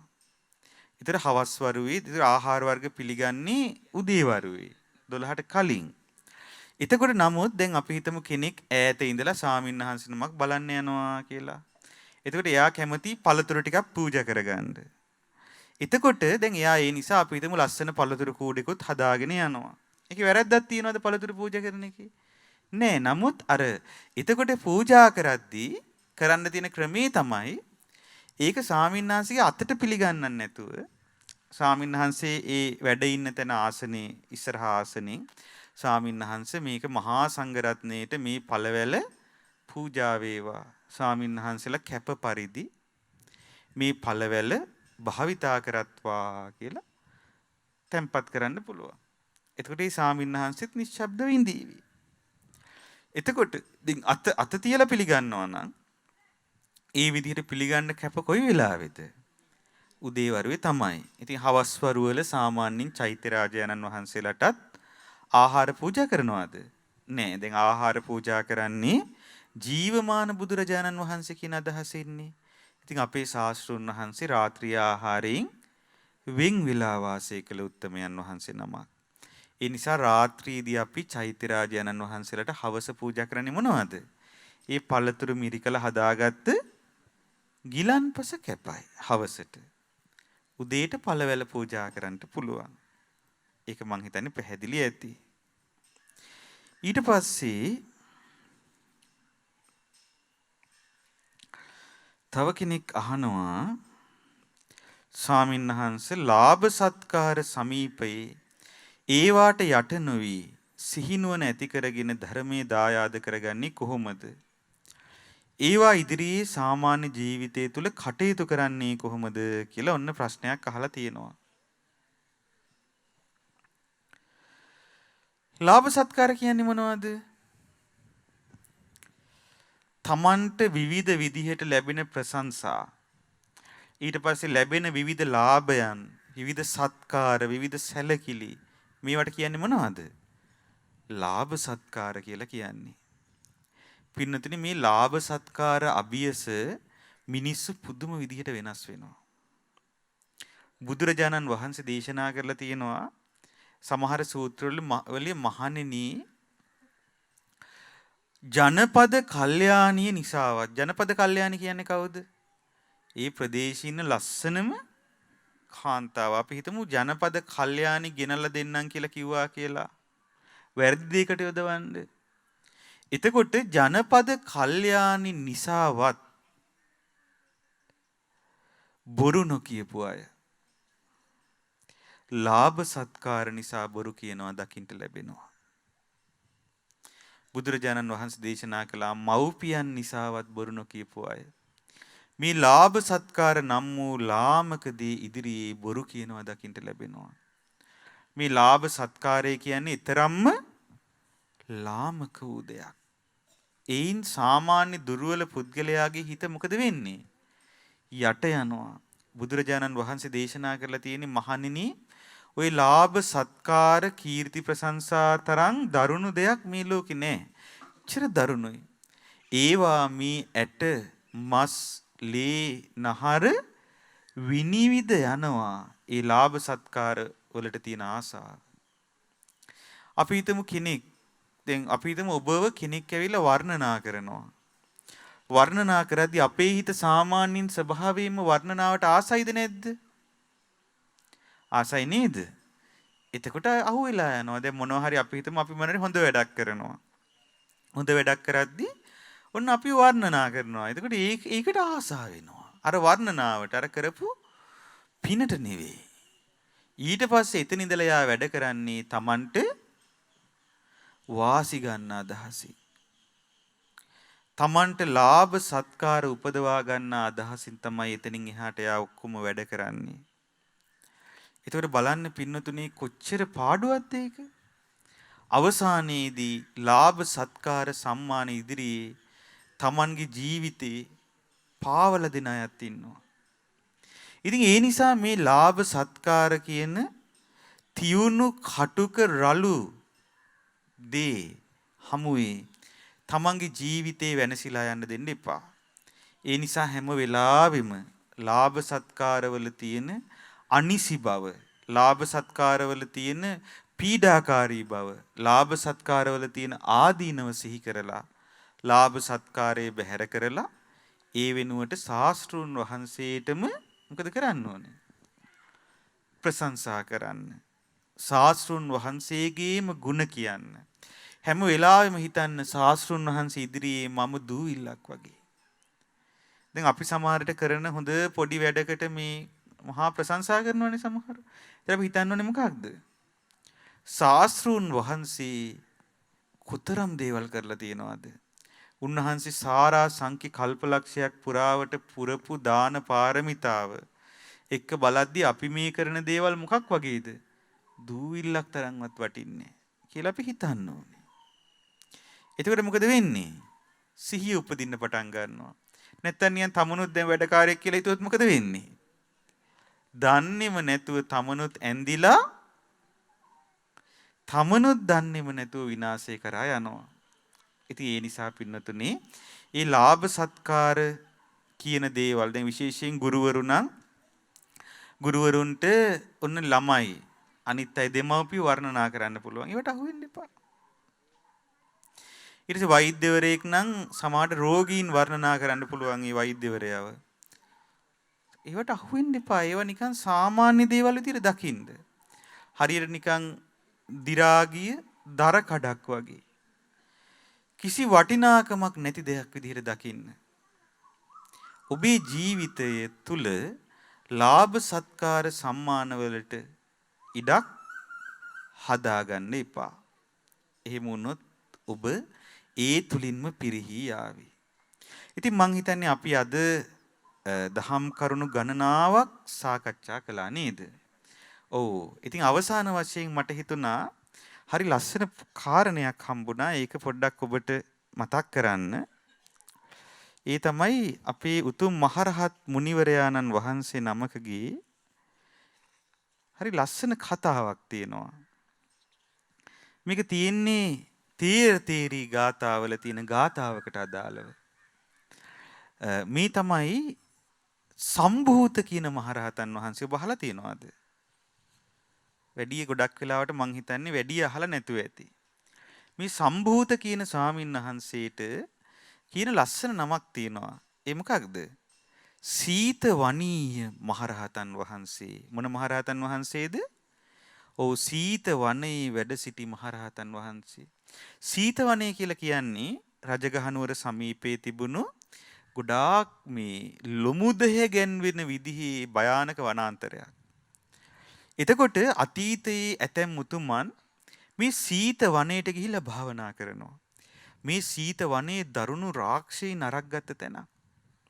නමුත් බුදුරජාණන් වහන්සේගේ ශ්‍රාවකයෝ බය නැතුව සීත වනයේට ගිහිල්ලා දිවි නොතකා බවුන් වඩන අවස්ථා කොතෙකුත් තිබුණා.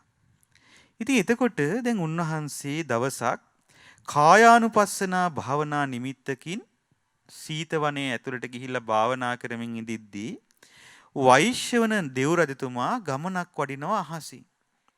දැන් යක්ෂයන්ට අධිපති කවුද? වෛශ්‍යවන දෙව් රජතුමා. අහසින් ගමනක් වඩිද්දී දැක්කා මෙන්න සීත වනයේ මෙතරම් භයානක වනාන්තරයේ මැදට ගිහිල්ලා ශ්‍රමණයන් වහන්සේ නමක් මොකද කරන්නේ මේ? බවුන් වඩනවා. දැකලා ළඟට ගියා. ළඟට ගියාට පස්සේ තෙරුන් වහන්සේ දැස් පියාගෙන ඉන්නේ. ඉතින් ඒ නිසා භාවනාවට මෙබඳු උතුමන් නමකගේ භාවනාවට බාධා කරන්න හොඳ නෑ කියලා හිතලා තමන් වහන්සේගේ හිතින් අර ස්වාමීන් වහන්සේගේ හිත පිරිසිදු බලන්න පටන් ගත්තා. මුන්වහන්සේ මොනවද මේ හිත ඉන්නේ? බලද්දි දැක්ක මොකද හිත ඉන්නේ? මොකක්ද? කායානුපස්සනාව. මේ කය අනුව පිහිටවා ගත්ත අරමුණක් තමයි හිතේ පිහිටවාගෙන ඉන්නේ. සතිපට්ඨානය තුල ගොඩාක් සතුටු වුණා. සතුටු වෙද්දී විසමුනි දෙව්රත්තුමාට හිතෙනවා මෙබඳු උතුමන්ගේ භාවනාවට බාධා කරන යක්කුත් වනාන්තරේ ඉන්නවා. ඒ නිසා මේ වගේ ශාන්ත උතුමෙකුගේ භාවනාවටත් සමහර විට ඔය මේ කිසි කමකට නැති යකෙක් ඇවිල්ලා සමහරට බාධා කරන්න ඉඩක් තියනවද නැද්ද? තියනවා කියලා. ඒ නිසා ඉබ්බඳු යකුන්ගෙන් මේ සාමින් වහන්සේට බාධාවක් නොවේවා කියලා තෙරුන් වහන්සේ හට රැකවල් සඳහා යක්කු දෙන්නෙක්ට බාර කළා. ඉතින් යක්කු දෙන්නෙක් මොකද කළේ? දෙපැත්තෙන් තිබ්බ මොකටද? දැන් ස්වාමින්වහන්සේව බලා ගන්න වෙන යක්කෝ ආවොත් කියන්න වෛශ්‍යන දේවරත්තුමාගේ අනමේ මේ සාන්නාංශයට කරදර කරන්න එපා. දැන් බලන්න පින්නතුනේ දැන් ඔබට පැහැදිලිද බුදුරජාණන් වහන්සේගේ ශ්‍රාවකයන්ට දෙවිවරුන්ගෙන් උපකාර තියනව නේද? එතකොට දැන් අර ආටානාටිය සූත්‍රේ පොරොන්දු වෙනවනේ අමනුෂ්‍යයන්ගෙන් වෙන කරදර වලින් බේර ගන්නවා කියලා. හැබැයි හරියට පිරිසිදුව සිල් රකිමින් පිරිසිදුව තිසරණේ පිහිටලා ඉන්නව නම් තමයි. ඒතර කර්මානුරූපව සමහර සම්බන්ධකම් වෙන ඒවට කරන්න දෙයක් නැහැ. ඒ ඇරෙන්න වෙන කරදර වලින් දෙවිවරු මැදිහත් වෙලා වළක්ව ගන්නවා. දැන් මේ තියෙන හිම සිද්ධියක්. ඉතින් දැන් අර ස්වාමීන් වහන්සේ පස්සේ උන්න භාවනාවෙන් නැගිට්ටා. නැගිටලා වටපිට බලද්දී උන්වහන්සේ දැක්කා. හරි වැඩේනේ මෙන්න යකු දෙන්නෙක් ඉන්නවා දෙපැත්තේ. උන්වහන්සේට පිනුණා. ඊට පස්සේ උන්වහන්සේ ඇහුවා තුප කවුද? ඔබ කවුද කියලා ඇහුවා. එතකොට කිව්වා මේ වෛශ්වන දෙව්රත්තුමා තමයි අපිව නැවැත්වි ඔබ වහන්සේව රැක ගන්න කියලා. ඒ වෙලාවේ හරි ලස්සන දෙයක් උන්වහන්සේ හිතනවා බුදුරජුන්ගේ ශ්‍රාවක පුතුන් හට බාහිර ආරක්ෂා නැත. අභ්‍යන්තර ආරක්ෂාව පිණිස ඇත්තේ සති ආරක්ෂාවයි. අභ්‍යන්තර ආරක්ෂාව පිණිස පවතින්නේ මොකක්ද? සිහිය නැති වුණොත් ඔක්කොම ඉවරයි. අභ්‍යන්තරේ විනාශ වෙච්ච ගමන් ඔක්කොම ඉවරයි. මා මේ ධර්මයේ ඵල ලැබීමේ ප්‍රබාදේ නිසයි මිබදු දෝෂ හටගත්තේ. මේ ධර්මයේ ප්‍රතිඵල ලබන්න මට තාම බැරි වුණා. ඒ නිසා තමයි මිබදු ප්‍රමාදයන් මට හටගත්තේ. වෛශ්‍යවන දෙව්රජතුමාට උනත් මාව ආරක්ෂා කරන්න කියලා මේ යක්කු දෙන්නෙක් දෙපැත්තේ තියන්න උනේ මොකක් හින්දාද? මම තාම ධර්මය අවබෝධ කරගත්තේ නැති හින්දා. රහතන් වහන්සේ නමකට නම් එහෙම ආරක්ෂාවක් ඕනේද? නෑ. ඉතින් ඒ නිසා මම නොපමාව ධර්මයේ හැසිරෙමි කියලා අදිෂ්ඨාන කරගෙන දැඩි අදිෂ්ඨානයක් ගන්න උන්වහන්සේ ගත්ත නිමිත්ත. උන්වහන්සේ ලැජ්ජාවටපත් වුණා අර වෙච්ච වැඩේ. ඊට පස්සේ යක්කු දෙන්නට කිව්වා මෙහෙම. නුඹලා දැන් ගොස් වෙසමුනි දෙව් රජහට මෙසේ පවසව. බුදුරජුන්ගේ ශ්‍රාවකයන් හට සති ආරක්ෂාව ප්‍රමාණවත් කියලා ගිහිල්ලා කියන්න කියලා කිව්වා. ඉතින් අර යක්කු දෙන්නත් දැන් සාංශ කියපු එකනේ. ගිහිල්ලා කිව්වා වෛශ්‍යවන දෙව්රත්තුමාට දෙව්රජුනි බුදුරජාණන් වහන්සේගේ ශ්‍රාවකයන්ට සති ආරක්ෂාව ප්‍රමාණවත්. ඉතින් වෙසමුනි දෙව්රත්තුමා ගොඩාක් සතුටු වුණා. සතුටු වෙලා ආයෙත් තෙරුන් වහන්සේ ළඟට ආවා. තෙරුන් වහන්සේ ළඟට ඇවිල්ලා බලද්දි තෙරුන් වහන්සේ ආයෙත් ඉන්නේ මොකෙන්ද? භාවනාවේ. ආයෙත් බැලුවා උන්වහන්සේ මොනවද හිතේ ඉන්නේ? තමන් වහන්සේගේ හිතින් තමන්ගේ හිතින් අර ස්වාමීන් වහන්සේගේ හිත පිරිසිදු බලන්න පටන් ගත්තා. බලද්දී කලින් පුළුවන් වුණාට දැන් බෑ. දැන් බලන්න හදනවා උන්වහන්සේගේ හිත ගෝචර වෙන්නේ නෑ. ඇයි ඒ? උන්වහන්සේ රහතන් වහන්සේ නමක් බවට පත් වෙලා. හරි ආශ්චර්යයේ ජීවිත නේද? එතකොට දැනගත්ත අනේ උන්වහන්සේ රහතන් වහන්සේ නමක් වුණා කියලා දැනගෙන වන්දනා කරලා මේ බුදුරජාණන් වහන්සේ ළඟට වෙසමුනි දෙව්රත්තුමා පැමිණුණා. පැමිණලා බුදුරජාණන් වහන්සේ ළඟ මෙන්න මේ විදිහට සතුටින් යුක්තව මේ ගාථා කියනවා. මොකක්ද? සති ආරක්ක සම්පන්නෝ දිතිමා විරිය සමාහිතෝ අනුජාතෝ සත්තු සම්භූතෝ තේ විජ්ජෝ මච්චු පාරගෝ. සතිය එහෙමත් නැත්නම් සිහිය නැමැති ආරක්ෂාවෙන් යුතු වැඩ සිටි ධෛර්යවන්ත වීරියවන්ත සමාහිත සිතක් ඇති ශාස්ත්‍රූන් වහන්සේගේ සම්භූත නම් වූ ඒ අනුජාත පුත්‍රයාණෝ ත්‍රිවිද්‍යාවන් ලබාගෙන මාර විෂය ඉක්මවා ගියේය. ඉතින් බොහෝ වෙලාවක් නිවන් ඒ උතුම් අරහත් සුවය අත්විඳමින් හිටපු සම්භූත එහෙම නැත්නම් සීත වනීය මහරහතන් වහන්සේ නුවන් යුග්මේ විවර කළා. විවර කරලා ඒ අරහත්වය ගැන ඒ තමන්ගේ සිතේ ඇති වුණ निराமிස සැපය ගැන හිතලා ලස්සන උදානයක් පළ කළා. මොකක්ද ඒ උදානේ? මිහිම වදාලා උන්වහන්සේ.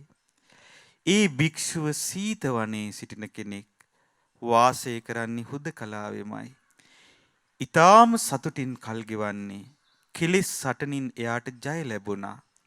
ලොමුදා ගැනීම කිසිවක් නැති ඒ නුවණැති භික්ෂුව කායගත සතියේ මනවින් රැකගෙනයි ඉන්නේ.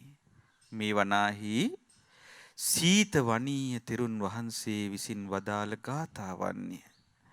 පින්නතුනේ තේර ගාථාවල ඔබ කියවද්දී ඔය සීත වනීය තෙරුන්ගේ ගාථාව දකිද්දී මේ කතාවත් ඔබට සිහි වෙයි.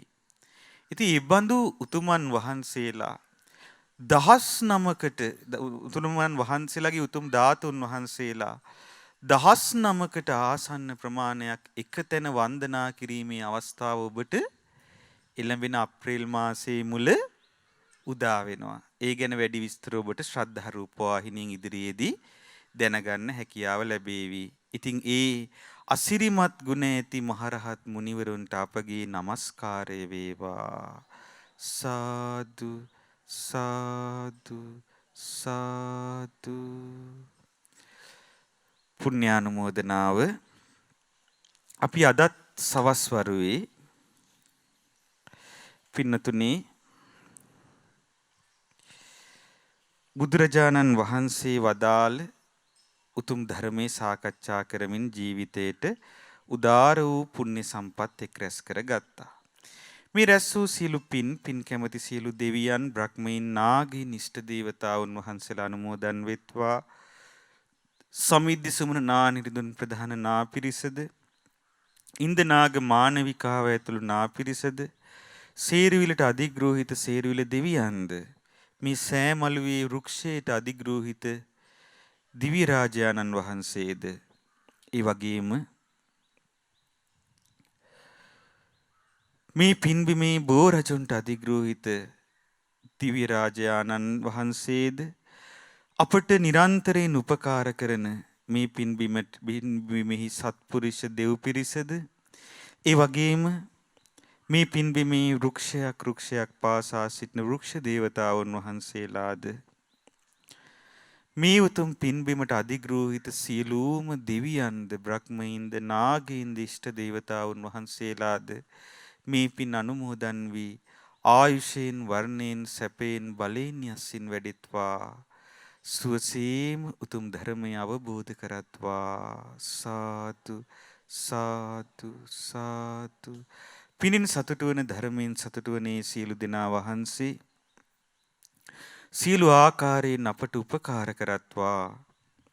මේ උතුම් පින්බිම ආරක්ෂා කරගනු පිණිස මේ උතුම් පින්බිමේ අභිවෘද්ධිය පිණිස සියලු ආකාරයෙන් අපට දිව්‍යමය උපකාර සදත්වා. සාදු සාදු සාදු. ඒ වගේම රැස් කළ සියලු පුණ්‍ය ධර්මයන් මේ උතුම් පින්බිම ගොඩනැගීමට මහත් කැපවී අපවත් වී වදාළ සේරුවිල සංඝ පරපුරේ ආදි ගුරු දේවෝත්තම අති ගෞරවාර්හ අවසරයි දඹගස්සාරේ ශ්‍රී සුමේධංකරාභිදාන මහානායක මාහිමිපාණන් වහන්සේ අනුමෝදන් වෙත්වා. මාගේ පැවිදි ගුරු දේවයන් වහන්සේලා දෙනම වන සේරුවිල මංගල රජ මහා විහාරාධිපති අති ගෞරවාර්හ සේරුවිල සරණකිත්ති නායක මාහිමිපාණන් වහන්සේද සේරුවිල මංගල රජ මහා විහාරාධිපති වැඩ සිට අපවත් වී වදාළ අති ගෞරවාර්හ අවසරයි මුංහිණී මෙත්තාරාම නායක මාහිමිපාණන් වහන්සේද වර ප්‍රමුඛ සියලු අපවත් වී වදාළ සංඝ පිරිස මේ පින් අනුමෝදන් වෙත්වා. ඩී.ඩී. වීරසිංහ මුදලිදු ඇතුළු මේ පින්බිම ගොඩනැගීමට කැපවී මිය පරලොව ගිය සියලුම දෙනා මේ පින් අනුමෝදන් වෙත්වා. ඒ වගේම දායකත්වයේ දරනා පින්නතුන් නමින් මිය පරලොව ගිය සියලු නෑහිත මිතුරන් මේ පින් අනුමෝදන් වෙත්වා. පහළ බෙලිගල්ල බෙලියත් යන ලිපිනේ පදිංචි පදිංචිව සිට මීට වසර 10කට පෙර අකාලයේ මිය පරලොව ගිය ජී.ජී. ගුණතිලක පියාණන්ටත් මිය පරලොව ගිය කොට්ටාස රාලහාමි ජී.ජී. කරෝලිස්හාමි මුත්තනුවන්ටත් ආර්.ජී. සොපිනෝනා මිත්තනියටත් ගාල්ලේ හෙක්ටර් විමල සුන්දර මහත්මයාට සහ රොසලින් විමල සුන්දර මහත්මියටත් අපවත් වී වදාළ ඇමරිකාවේ රෝඩ් අයිලන්ඩ් ප්‍රාන්තයේ වෝටිලාමෝ විහාරාධිපති පින්වත් අජාන් බුන්තාන් පසවත් ස්වාමීන් වහන්සේටත් ඒ වගේම මිය පරලොව ගිය එල්.පී.එස්. ප්‍රනාන්දු පියාණන්ටත් පියදාස දන්තනාරායන පියාණන්ටත් යසසීලිද සිල්වා මෑණියන්ටත් නාලිනීද සිල්වා පුංචි අම්මාට සහ දෙපාර්ශවයේම මියගිය ගුරුවර නෑදෑ හිතමිතුරන් සියලු දෙනාටත් මීට වසර 6කට පෙර මිය පරලොව ගිය එම්.එම්. රෝසිනෝනා මෑණියන්ටත් වසර 50කට පෙර මිය ගිය ඒ.පී.ජී. ධනපාල පියාණන්ටත් 2004 වර්ෂයේ අගෝස්තු 19 දින මිය ගිය ආර්.එම්. ඇල්බර්ට් පියාණන්ටත් 2010 වසරේ ජූනි 2 වෙනි දින මිය ගිය පොඩි හාමිනී මෑණියන්ටත් වසර 31කට පෙර මිය ගිය තිලකරත්න සහෝදරයාට සහ වසර 5කට පෙර මිය පරලොව ගිය ඒ.බී. කරුණාදාස මහතාටත් මේ පින් අනුමෝදන් වෙත්වා. ක්‍රිෂාන්ත සමරසිංහ සහ සුජීවා මල්කාන්ති දෙපළ නමින් මිය පරලොව ගිය සියලුම නෑහිත මිතුරන්ටත් වසර 50කට පෙර මිය පරලොව ගිය කේ බෙල්ඩින්ද සිල්වා පියාණන්ට වසර 20කට පෙර මිය පරලොව ගිය ඩැසිලින් අබේසේකර මෑණියන්ට මියගිය රොමිලස් එල්ටන් විල්සන් යන මස්සිනාවරුන්ට ලීලානි රංජනී බැනඩ්ද සිල්වා යන සොයිරු සොයිරියන්ට විල්ටන් ලයනල් යන අයටත් කටුගොඩ පදිංචිව සිටි හෙන්ද්‍රික් පියාණන් එංගුනෝනා මහත්මිය සහ මිය පරලොව ගිය ආච්චිලා සීයලා නැන්දලා මාමලා ඇතුළු සියලු නෑහිත මිතුරන්ටත් රූපිකා වාසල මහත්මිය නමින් මිය පරලොව ගිය සියලුම දෙනාටත් ඒ වගේම අලව්ව පහළ බලකුඹුරේ පදිංචිව සිට මියගිය එම්.එම්. ගුණතිලක පියාණන්ට ඩිංගිරි මහත්මයාට ඒ වගේ මෑණියන්ට මහව පදිංචිව සිට මියගිය එස්.එම්. රම්බණ්ඩා පියාණන්ට කමලාවතී කුමාරිහාමි මෑණියන්ට කළුබණ්ඩා කිරියත්තාට ඩිංගිරි මෙනිකා අම්මාට සහ දායකත්වයේ දරූ සියලු පින්නතුන් නමින් සහ නන් අයුරින් උපකාර කළ සියලු දෙනා නමින් මිය පරලොව ගිය සියලුම දෙනාට මේ පින් අනුමෝදන් වෙත්වා. අප සියලු දෙනා නමින් මිය පරලොව ගිය ඒ සියලු දෙනාගේ පරලොව ජීවිත වාසනාවන්ත වෙත්වා. ඒ වගේම අද ලස්සන වන්දනාවක් සිදු කරනවා වැලිමඩ ගලහගම පදිංචි පින්වත් පිරිස අපේ නාගිත ස්වාමීන් වහන්සේ මුල් වෙලා ඇවිල්ලා මේ 80 මහා ශ්‍රාවකයන්ද සිහිපත් කරගෙන ලලාට ධාතුන් වහන්සේ උදෙසා උතුම් පින්කමක් සිදු කරන්නේ මේ කංචුකාදිය සෑ රජුන්ට පලන්දලා. ඉතින් ඒ සියලු දෙනා නමින් මිය පරලොව ගිය සියලුම නෑහිත මිතුරන්ද මේ පින් අනුමෝදන් වෙත්වා. අනුමෝදන් වී පරලොව වශයෙන් සැපවත් වෙත්වා සුවපත් වෙත්වා. අප සියලු දෙනාගේ මව් දෙමාපිය නෑහිත මිතුරන්ද සමගින් සුවසේම උතුම් ධර්මය අවබෝධ කරත්වා සියලු සැනසීම ලබත්වා. සාදු සාදු සාදු. ඒ වගේම මේ රැස් කළ සියලු පුණ්‍ය ධර්මයන් මිය පරලොව ගිය රාජන්නා මහත්මයාද අනුමෝදන් වී පරලොව ජීවිතේ සැපවත් වී ධර්මාවබෝධය ලබත්වා කියලා අපි පින් අනුමෝදන් කරමු. ඒ වගේම රැස් කළ සියලු පුණ්‍ය ධර්මයන් අද දින මැදින් පුන් පොහෝ දින සජීව විකාශය සඳහා අනුග්‍රහය දරන ගුණතිලක පවුලේ දූ දරුවන් පිරිසත් බහමාසි වෙසෙන පින්නතුන් දෙපළක් සහ දරුවන් ඇමරිකාවේ කැලිෆෝනියා ප්‍රාන්තයේ පදිංචි ඒ.පී.ජී. පද්මසිරි මහත්මයා මෙරට පදිංචි දේවිකා රත්නායක බිරිඳ සහ භාතික ලප්පත්ති දියණිය ඉතාලියේ නාපෝලි නගරයේ පදිංචි පින්වත් ක්‍රිෂාන්ත සමරසිංහ මහත්මයා සහ සුජීවා මල්කාන්ති මහත්මිය ගාල්ල දඩල්ල මහමුදලි මාවතේ අංක 23න් 4 නිවසේ පදිංචි පින්වත් කේ ශ්‍රියානි පුෂ්පලතාද සිල්වා මහත්මිය සහ ජී.එච්. පද්මිනී මහත්මිය ඊශ්‍රායලයේ සේවයේ නියුතු පින්වත් රූපිකා වාසල මහත්මිය අලව්ව පහළ වලකුඹුරේ පදිංචි එස්.එම්. මල්ලිකා කුමාරි සේනානායක මහත්මිය සහ එච්.එම්. උපාලි කරුණාතිලක මහත්මයා ඇතුළු ඒ පවුල්වල සියලුම දෙනා මේ පින් අනුමෝදන් වෙත්වා. ඒ දායකත්වයේ දරූ අය නිසායි අද ලෝ පුරා ලක්ෂ සංඛ්‍යාත පිරිසක් මේ වැඩසටහන සජීවීව නරඹන්නේ. ඉතින් අප්‍රේල් 2 වෙනි දින ජන්මදිනයේ යෙදෙන ජානකී විමලසුන්දර මෑණියන්ට සහ ගුණතිලක පවුලේ දූ දරුවන් ඇතුළු සියලුම දෙනාටත් ඩිනුත් මාලන්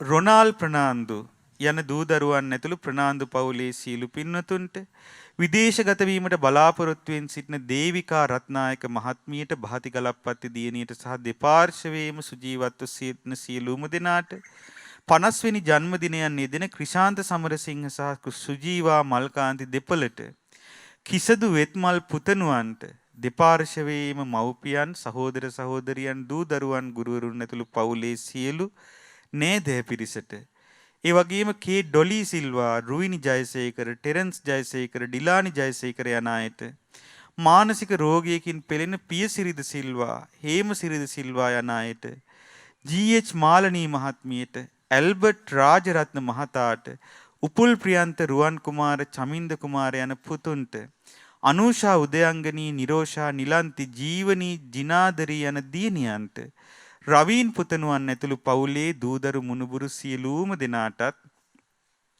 අංක 155න් 1න් 6F වල්පිටමුල්ල දෙවොලපොළ යන ලිපිනේ පදිංචි 17 වන ජන්මදිනයේ යෙදෙන නදීෂානී මදුරංගිකා දියණියට සාමාන්‍ය පෙළ විභාගයට පෙනී සිටින යොමාලි කාව්‍යා අතපත්තු දියණියට දරුවෙකු ලැබීමට සිටින පියුමි හේරත් දියණියට කුසේ සිටින දරුවාට අමාවී මිනිබිරියට ලක්මිනී ශ්‍යාමිනී යන දියණියන්ට සමිත එරන්ද යන බෑනාවරුන් ඇතුළු පවුලේ සියලුම දෙනාට නිදුක් නිරෝගී සුවපත් භාවය හා දීර්ඝායුෂ පැතීම පිණිසත් දූ දරුවන්ගේ අධ්‍යාපන කටයුතු සහ ඉදිරි අනාගතයේ සාක්ෂාත් සාර්ථක කර ගැනීමට සෙත් පැතීම පිණිසත් දායකත්වයේ දරූ සියලු පින්වතුන්ට නන් අයුරින් උදව් උපකාර කළ සියලු පින්වතුන්ට ගුරු මව්පියවරුන්ට සහ සහභාගී වූ සියලුම පින්වතුන්ට උතුම් වූ චතුරාර්ය සත්‍ය අවබෝධයේ පිණිසත් ඒ වගේම ගිරිබාව මහමෙවුනාව අසපුවේ බෝධි ප්‍රාකාරයේ සහ අනුරාධපුර ධර්මචේතිය අසපුවේ ධර්මශාලාවේ ඉදිකිරීම කටයුතු කරදරයකින් බාධාවකින් තොරව සුවසේම සිදු කිරීම පිණිස ආශිර්වාද පිණිසත් මේ පින් හේතු වාසනා වේවා කියන අදහසින් පින් අනුමෝදන් කරන්නට ඒ දායකත්වයේ දරන පිරිස් අපේක්ෂාවෙන් සිටිනවා. ඉතින් ඒ සියලු දෙනාගේ ඒ ධාර්මික අදහස් සඵල වේවා.